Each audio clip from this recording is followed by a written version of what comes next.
Trendsetter here, Edison, New Jersey, Exxxotica 2017.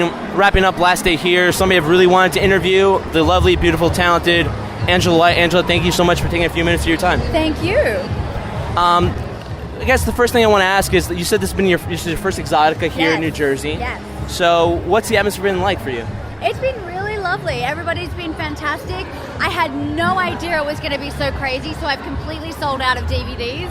It's been amazing. Yeah, I've had a great time. I know, for example, I've seen interviews in the past where you said at the age of 14 you were kind of figuring out your sexuality, and then you really wanted to dive into the business early on. Could you ever envision your life reaching this point? I mean, obviously you have so much more to do now, but I don't think anybody ever envisions the popularity and the success you've been having. Did you ever sit back and get a little overwhelmed by it? Yes. It's really hard to take in, to be honest. Like, it's really hard to really process everything, especially now that I've been asked to host the AVN Award, which is such a huge honor, and it's an honor that very few performers get to do in their careers. So those kind of things blow me away. Like, even having such a long line here of fans to see me, it's like I feel very, very honored. I feel very, very grateful. I don't take any of this for granted. And I could never have imagined that I would even have fans like this, you know? It's unbelievable. That's actually something I've noticed since I met you, actually the first day of Exxxotica. You have such a loyal fan base as one, but you're, as beautiful as you are, you're so approachable too. Thank you. You're so easy to talk to right now in this interview. It's amazing how I'm even keeping it together, guys. But I am, because Angela presents a type of personality behind her. But my thing with you is, also, you take time to talk to your fans. Yes. It's not they come in, rush, take a picture, and leave. You talk to them, you spend time with them. And I think that's what the fans appreciate you the most for. Moving on to AVN, I mean, what's that experience going to be like for you? I mean, there's going to be a lot of preparation. I mean, I know you're used to doing interviews, you're used to doing stuff on camera. Is that going to be a whole new genre for you in terms of nerves and jitters? It's a good question. At the moment, I'm just excited. Yeah. So, the closer we approach, it might start kicking in. Yes, I think it'll really start kicking in for me when I arrive in Vegas, or maybe even leading up when we start filming some of the skits or something. Of course. I'm not sure. I think that obviously I'm going to be nervous, and mainly because I really don't want to disappoint anyone. I really want the show to be amazing, and it's such an honor to be asked. So obviously I want to put my best foot forward and make it a very entertaining night for everybody. So yeah, it's obviously a whole new level of I can already tell you. I'm already getting the jitters right now just thinking about it. Listen, I think that I'm obviously on the night. I'm sure I'm going to be fine. It's one of those things where once you're there on stage and you've got to do it, you just go do it. I don't know. The courage comes from somewhere. But leading up to it, I'm sure I'll be nervous. Something I've noticed about you too with your production. You guys can follow her on Twitter at Angela White, AngelaWhite.com. All the series you've been doing. Everyone has certain genres, and I think in a previous interview you spoke about gonzo, and like that's more authentic, and I think that's why people really love it a lot. How much, I guess the question I'm asking is, I can relate to being a perfectionist. Do you ever have the time to kind of sit back and actually enjoy the work you're doing rather than being so nitpicky on it? Yes, during the actual sex, I enjoy it. So what I do is I do a lot of pre-production. And so I do post too, right? A lot of post as well. I edit all my own scenes and all my own movies. I grade them all. There's a lot that goes into it. So, but what I do is I try and make it so that I set up everything so that when I'm in the scene, I can let go and enjoy, because there's no point in me doing it if I'm not enjoying the sex. Yeah, if you're not gonna have fun. Nobody wants to see that. So I set up everything in my pre-production so that once I've organized everything, I make sure everything's booked in advance, my locations, my crew, my makeup artist. I already know what I'm going to wear. I was just thinking about it. The only things, a spanner might be thrown in the works if, say, I've got talent booked and they have to cancel for some reason. They get sick or whatever it is, things happen in life.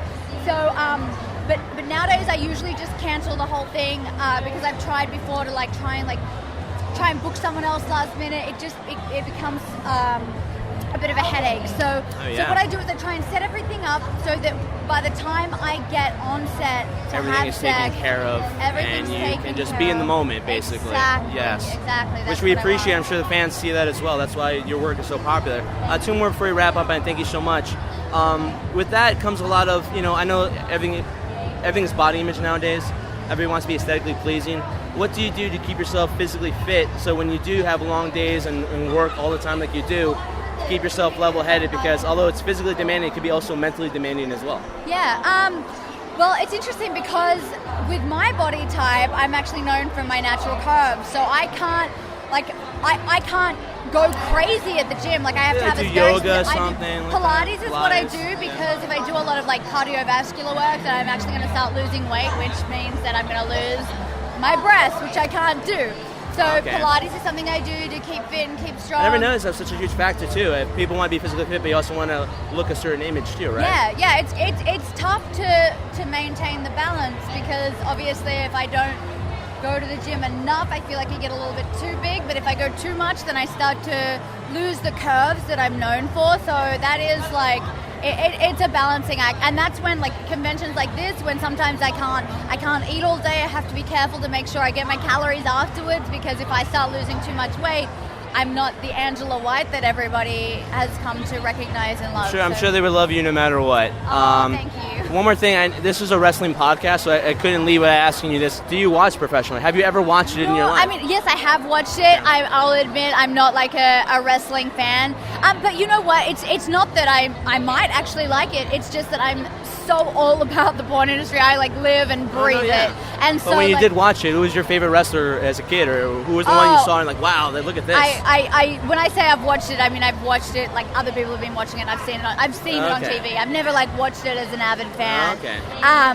Because the thing is, there's a huge comparison between I use from the adult film industry to the wrestling industry. It's so competitive, and everybody's out there in terms of trying to get out there on social media, get their name out there, because everybody wants to go to WWE. That's the place where all wrestlers want to go. That's their dream. That's where you can make the most money, get the most exposure. In the adult film industry, how competitive you say is this type of lifestyle in terms of getting your name out there and branding yourself as Angela White being a household name in a way? Listen, there's room for all of us. Let's just put it out there. Because I'm not aware of how competitive it is in wrestling. You're just focused on yourself, basically. I don't know how competitive it is in wrestling, so I don't know how to compare it to porn. Okay. There is some competitiveness, but I do feel that there's also a camaraderie and a community. And I feel like there is no reason why I can't be supportive of all these other beautiful porn stars being successful. Their success does not diminish my own.